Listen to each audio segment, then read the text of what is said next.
Bonjour à tous, bonsoir à tous. Bienvenue dans notre émission Apprends-moi à prier. Je me mets à part comme un serviteur exceptionnel. C'est votre frère, le pasteur Kevin, et aujourd'hui nous allons traiter un thème qui, je crois, est essentiel et primordial pour chaque enfant de Dieu. Pas seulement les pasteurs ou les responsables d'église, mais pour chaque personne aspirant à marcher avec le Seigneur. Et pour cela, nous allons prendre quelques exemples de la parole de Dieu qui vont nous aider justement à comprendre l'utilité en fait de ce sujet que je veux qu'on traite en ce jour. Et le sujet qui nous réunit ensemble, c'est les hommes de prière. Pourquoi on parle des hommes de prière? Parce que la Bible est parsemée d'hommes qui ont impacté le monde, qui ont impacté l'histoire.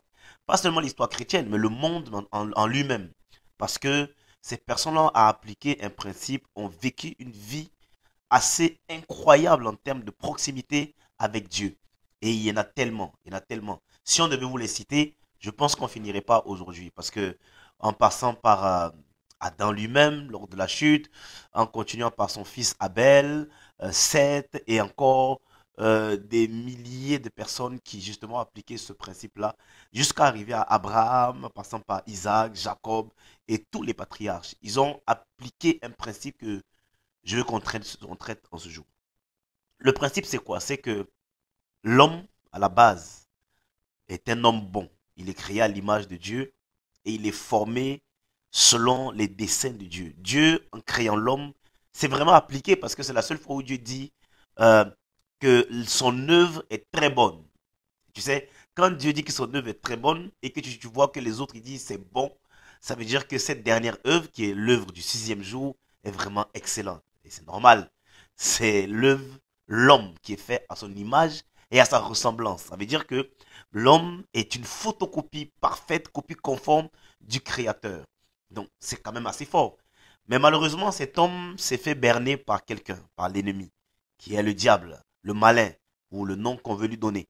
Mais toujours est-il que ce dernier a fait en sorte que l'homme chute. Et par la chute de l'homme, toute l'humanité qui venait ou qui viendrait au travers de ces êtres humains allait vivre sous ce qu'on appelle la condamnation euh, par héritage. Parce qu'au fond, c'est ça l'héritage. L'héritage, qui soit bon ou mauvais, on prend les pots cassés quand c'est mauvais et on en bénéficie quand c'est bon. Donc l'humanité tombe justement dans un chaos total à cause d'une faute, d'une erreur de nos ancêtres. Et l'histoire de l'humanité que nous voyons jusqu'à aujourd'hui est en réalité en fait une suite de tentatives de rescousse de la part de notre Dieu aux hommes. Et l'homme, dans le jardin, nous le voyons, a péché. Ça veut dire qu'il a manqué au but, il a manqué aux prescriptions qu'on lui a données. Tu sais, c'est comme un peu un homme qui, pendant qu'il est en train de partir, en train de faire un voyage, il laisse des instructions. Et quand il voit que les instructions qu'il a laissées à son retour ne sont pas appliquées, forcément, il y a des sentences qui s'en suivent.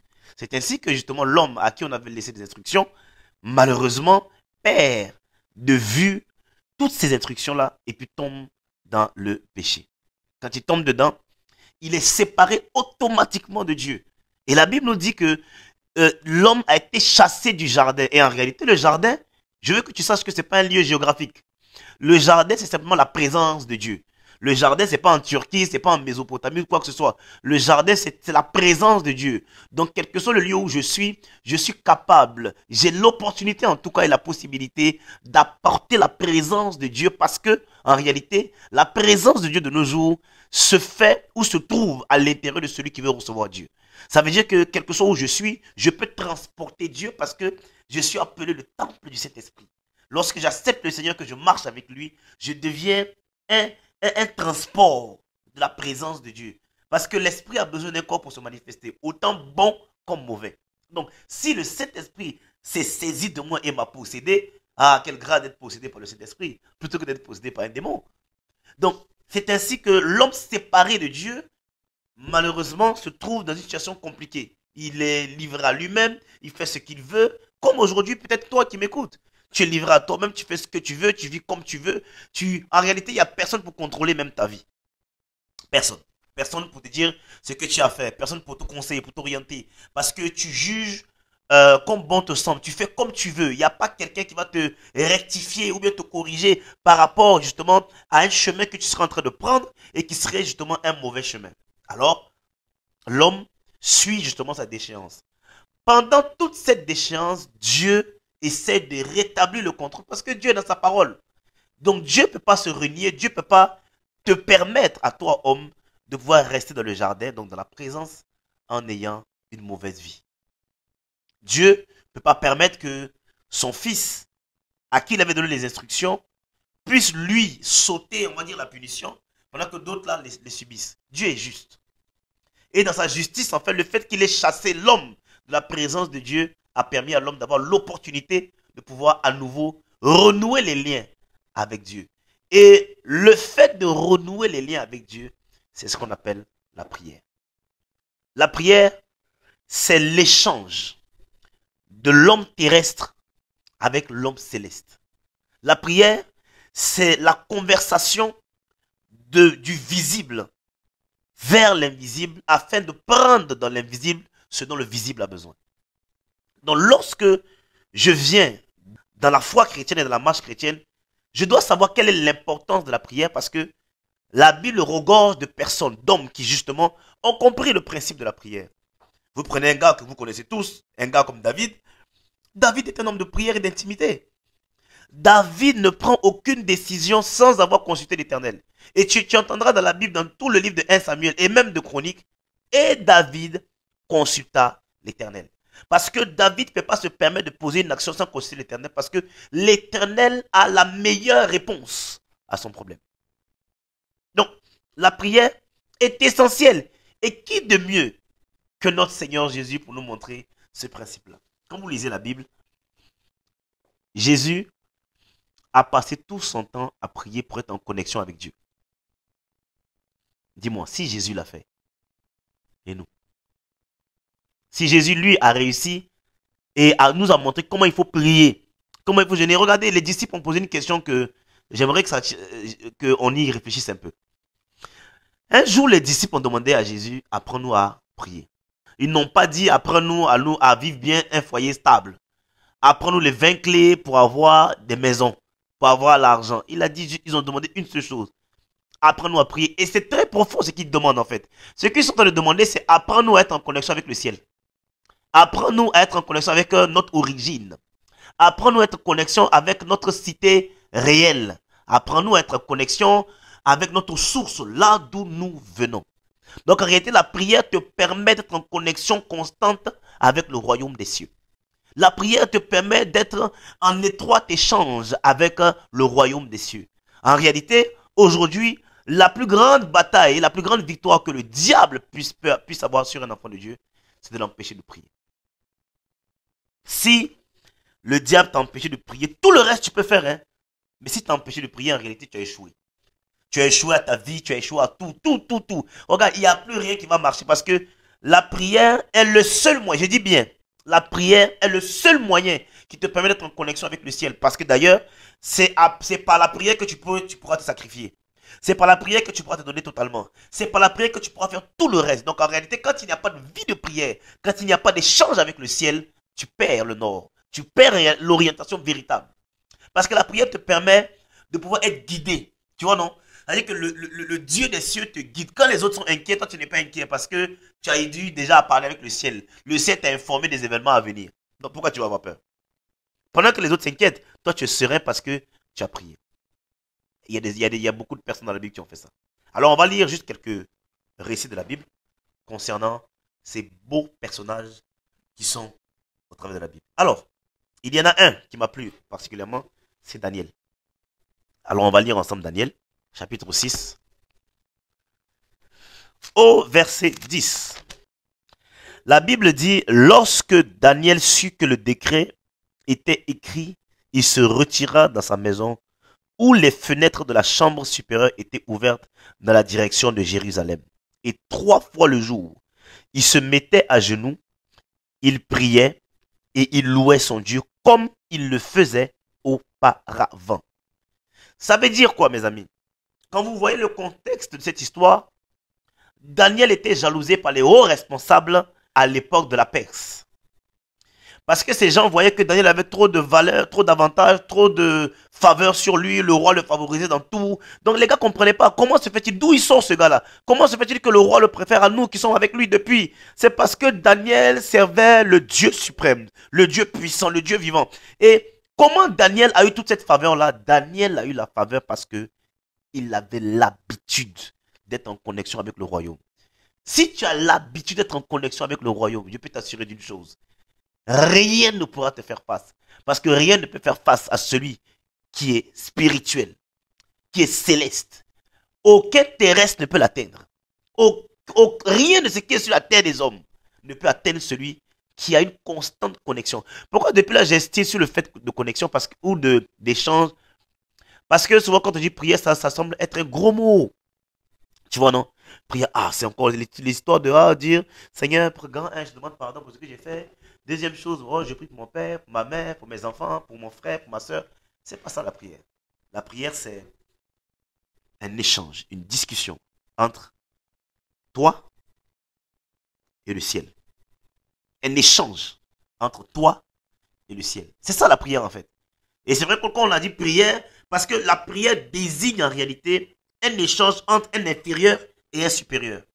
C'est ça qu'est la prière. Si deux personnes échangent et qu'ils ont le même niveau ou le même rang en termes de hiérarchique, ce n'est pas une prière. C'est un échange.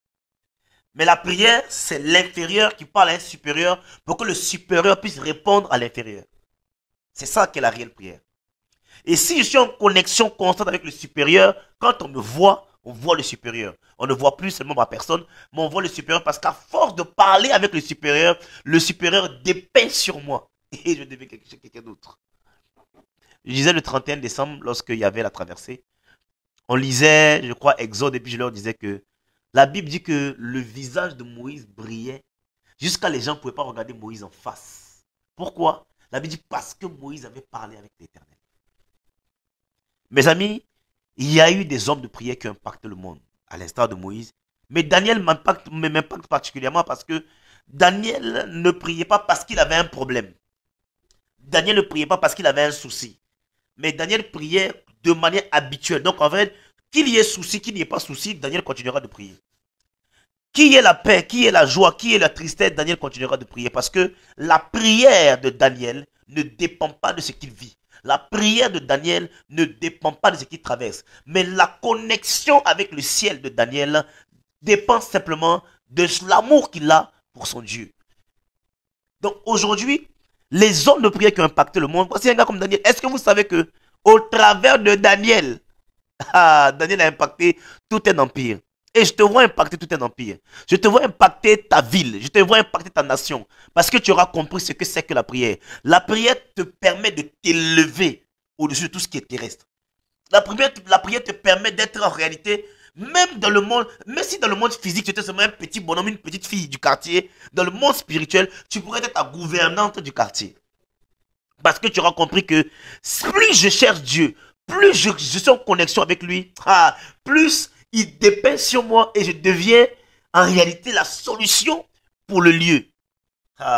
Mes amis, il y aurait tellement à dire sur les hommes de prière, mais Daniel était un homme de prière. Et je veux que tu comprennes ce principe-là, que n'attends pas d'être content pour prier. N'attends pas d'être heureux pour prier. Mais même quand ça ne va pas, fais ce que tu avais l'habitude de faire.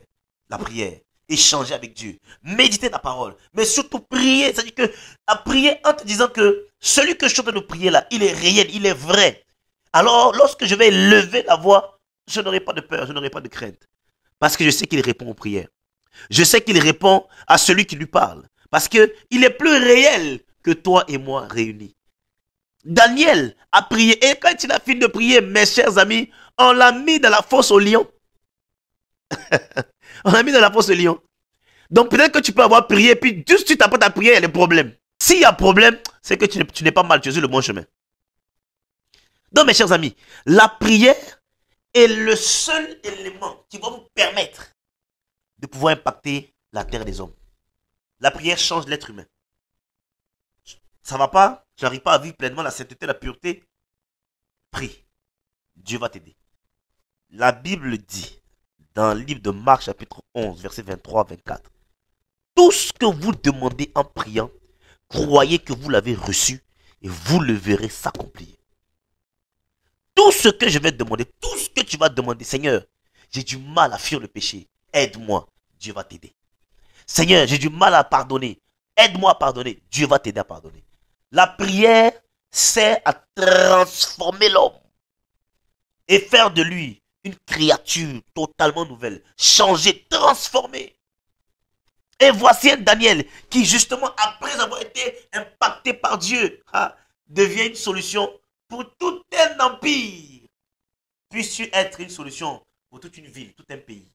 Puisses-tu être une solution à cause de la prière, à cause de l'intimité que tu as avec Dieu. Je vais te dire une chose. Dans la Bible, et même dans le monde spirituel, tout le monde a un rôle à jouer. Tout le monde. Tout le monde a une identité céleste. Tout le monde. Il n'y a personne qui n'a pas d'identité céleste. Gédéon avait une identité céleste. Vaillant héros. Mais c'était un peu heureux. Jacob avait une identité céleste. C'était une nation, Israël. Un homme qui combat avec Dieu et qui a la victoire. Saul de Tarse avait un nom céleste. On l'appelait plus Saul de Tarse, on l'appelait Paul après. Simon s'est appelé finalement Pierre. Et il y en a encore. Et il y en a plein. Même Josué, avant il s'appelait Osée. C'est pas ça? Et après ça on l'a appelé Josué. Les choses ont changé. Pourquoi? Parce qu'il y a une identité que le ciel a. Et pour que l'identité que tu as au ciel puisse être manifeste sur la terre, il n'y a qu'un seul chemin. C'est le chemin de la lutte dans la prière. Et les hommes de prière, il y a eu également un gars qui se nomme Jacob. Genèse chapitre 32, verset. On va prendre le verset 8 ou 10. Genèse 32. J'espère qu'on se suit. J'espère que vous me comprenez en ce jour. Je veux réellement on arrive en fait au stade d'être de véritables hommes de prière. Et je te dis tout à l'heure, souvent, ce qu'il ne faut pas faire pour pouvoir réellement vivre cette vie de prière-là véritable. Parce que le monde dans lequel on est tellement rempli de distractions que si le diable peut empêcher un enfant de prier, il a gagné la bataille d'avance. Avant même qu'elle commence. Avant qu'elle ne commence. Nous sommes dans Genèse, chapitre 32. Et voilà ce que la Bible dit au verset. On va même aller plus loin. On va aller au verset 24. La Bible dit, Jacob demeura seul. Alors un homme lutta avec lui jusqu'au lever de l'aurore. Voyant qu'il ne pouvait le vaincre, cet homme le frappa à l'emboîture de la hanche, et l'emboîture de la hanche de Jacob se démit pendant qu'il luttait avec lui. Il lui dit, laisse-moi aller, car l'aurore se lève. Et Jacob répondit, je ne te laisserai point aller, que tu ne m'aies béni. Il lui dit, quel est ton nom? Et il répondit, Jacob. Il dit encore, ton nom ne sera plus Jacob, mais tu seras appelé Israël. Moi, je suis sûr d'une chose, il y a un Israël en chacun de nous. En chacun de nous, il y a un Israël. Et voici un homme de prière, parce que ce que nous lisons en ce jour-là, c'était en réalité un temps de prière qu'il a passé. Et nous savons que ce temps de prière a duré très longtemps. Parce que la Bible dit que c'est à l'aurore, lorsque l'aurore était sur le point de se lever, dans entre 5 heures et 6 heures, une journée normale, l'aurore est sur le point de se lever. C'est là que l'ange, avec qui il est en train de lutter, lui dit, laisse-moi aller, parce que nous les anges, on est mandatés jusqu'à une certaine heure. Et après cette heure-là, on est obligé d'aller rendre compte au ciel. Donc laisse-moi aller. Jacob dit, je ne peux pas te laisser aller. Ma prière va te maintenir là. Est-ce que vous savez que c'est seulement la prière qui est capable de faire changer David Dieu? La prière de Moïse a fait changer David Dieu sur le fait de détruire le peuple d'Israël. La prière de Ézéchias a fait changer David Dieu. Jusqu'à cause d'Ézéchias, le soleil a reculé de 15 degrés, mes amis. Le monsieur a eu 15 ans de plus à sa vie, ce n'était pas prévu. La prière est capable de changer le cours des événements. La prière est capable de changer d'être humain. La prière est capable de changer la situation dans la vie de quelqu'un. Parce que la prière fait descendre le ciel sur la terre. Et si le ciel descend, la terre est obligée de se soumettre aux inscriptions et aux prescriptions du ciel. La prière est tellement puissante que le chrétien doit savoir que l'âme la plus puissante qu'il possède, mes chers amis, c'est pas son éloquence, c'est pas sa taille ou sa forme. L'âme la plus puissante qu'il puisse posséder, mes chers amis, c'est la prière. Et si le diable a pu nous déposséder de cette arme, il aura gagné la bataille. Un soldat désarmé, il vaut rien. La prière est tellement importante, tellement puissante, que ce monsieur est resté toute la nuit en train de prier, tellement il voulait que les choses changent. Quand il disait bénédiction, il ne parlait pas d'argent, il ne parlait pas de finances, il ne parlait pas de biens matériels, il parlait d'un changement d'état. Il ne voulait plus être Jacob, usurpateur, voleur, bandit. Il ne voulait plus de ça. Il voulait être quelqu'un d'autre. Donc je suis en train de dire à quelqu'un ici, peut-être quelqu'un qui a du mal à laisser le péché, à laisser ces choses-là, je vais te dire qu'il y a la possibilité, si réellement tu as un cœur sincère, il y a la possibilité que par ta prière, une prière sincère devant Dieu, Dieu est capable de te changer et faire de toi un grand prédicateur. Dieu est capable de changer le petit délinquant du quartier en un prédicateur pieux, saint, qui craint Dieu, qui marche avec Dieu et qui prêche la bonne nouvelle de Christ. C'est possible, mais c'est la prière qui va faire ça. Et la prière, c'est pas sorcier. C'est pas sorcier, la prière, c'est simplement un cœur sincère qui se déverse aux yeux et au devant de son Créateur. Puissions-nous prier, puissions-nous prendre exemple sur ces hommes de prière-là. Et Jacob a eu son nom qui a changé. Et comme son nom a changé, ce monsieur-là, regardez, aujourd'hui, il n'y a pas de pays qui s'appelle Jacob. Hein. Il y a un pays qui s'appelle Israël, le nom de quelqu'un. Parce qu'il a endossé l'identité céleste. Et comme il a endossé l'identité céleste, le céleste a toujours dominé sur le terrestre. Mes amis, voici encore des hommes qui ont impacté. On parle de Jacob. Que dire de Moïse? Que dire de Moïse? Un homme percutant. Un homme d'impact. Un homme qui a privilégié la relation avec Dieu plutôt que la relation avec les hommes. Il y en a tellement. Mais il y en a un particulièrement que je vais te prendre aujourd'hui. C'est un gars qu'on appelle Élie. Dans Jacques chapitre 5, verset 17. Jacques chapitre 5, verset 17 nous dit encore sur ces hommes de prière. Je t'en cite quelques-uns pour que tu comprennes que c'est possible pour toi aussi. C'est possible en fait pour n'importe qui. Il suffit seulement qu'il ait la bonne arme et qu'il sache s'en servir. Pour t'en servir, on t'en parlera. Mais pour le moment, déjà, sache que c'est la plus puissante des armes. Il n'y a pas d'arme plus puissante que la prière. Il n'y a pas d'arme plus efficace que la prière.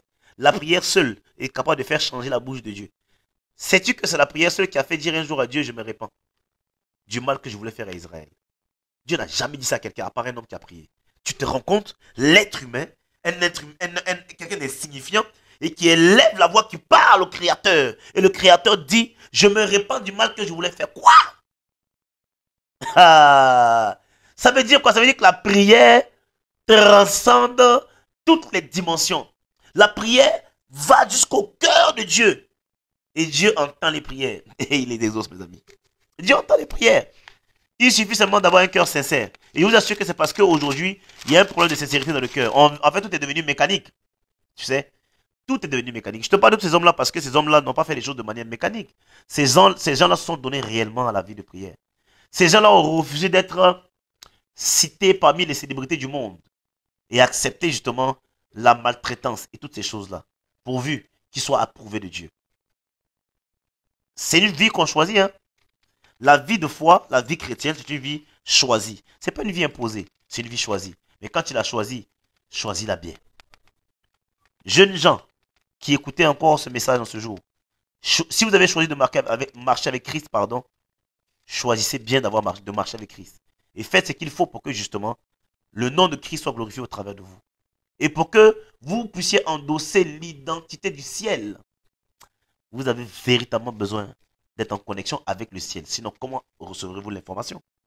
Jacques, chapitre 5, verset 17 nous dit. Élie était un homme de la même nature que nous. Il pria avec instance pour qu'il ne plût point. Et il ne tomba point de pluie sur la terre pendant 3 ans et 6 mois. Puis il pria de nouveau. Et le ciel donna de la pluie. Et la terre produisit son fruit. Ah, mes amis. Un être humain. Peut-être que vous allez me dire que non, ça c'est des histoires ça. C'est des histoires qu'on nous raconte. Oh non, quelqu'un a prié et puis la pluie est tombée. Mon ami, c'est réel. C'est réel. Le monsieur a prié, ça veut dire qu'il s'est adressé à Dieu. Il a dit, Seigneur, je ne veux pas que la pluie tombe sur la terre pendant 3 ans et demi. Ah, Seigneur, 3 ans et demi. Et puis pendant 3 ans et demi, il n'y a pas de pluie, il n'y a rien. Et puis après ça, il revient encore, il voit Dieu, il dit, Seigneur, finalement, tu peux ouvrir les robinets des cieux, s'il te plaît, parce que J'avais oublié que j'avais dit que tu devais fermer le robinet. Bon, là, je me suis souvenu. C'est vrai que là, la sécheresse commence à taper fort, là. Bon, ce que tu vas faire, essaie d'ouvrir un peu seulement. Un peu pour que l'eau coule, quoi. Quoi? Et puis Dieu entend. Et Dieu exauce. Pourquoi tu ne crois pas que Dieu peut exaucer ta prière aussi? Pourquoi tu ne crois pas que toi aussi tu peux parler et puis Dieu entend? Regarde, le ciel, la Bible dit que le voile est déchiré. En réalité, pour celui qui veut, la prière est disponible. Pour celui qui veut, les miracles sont disponibles. Mes amis, si un homme a arrêté la pluie, pourquoi toi tu ne ferais pas?